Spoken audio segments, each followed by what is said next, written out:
讲到咱台湾人啊，定定乱食这个止痛药啊。根据着台湾的头痛协会统计，台湾人真侪人会头痛边边歇歇叫。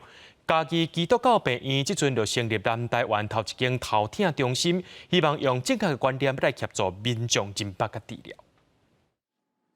中医师用针灸来排解偏头痛的无爽快。偏头痛是未少现代人加减会拄到的问题。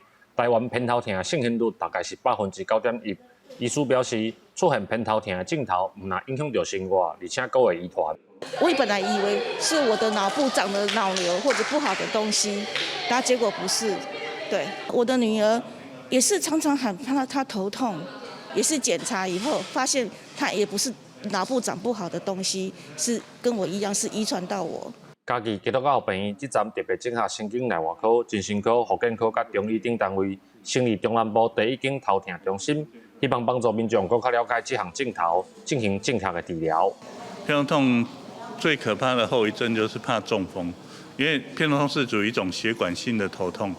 那如果说长新冠真的长新冠以后才开始头痛了，这种病人我们还是要小心，这叫做急性头痛。医生讲偏头痛发生的原因真多。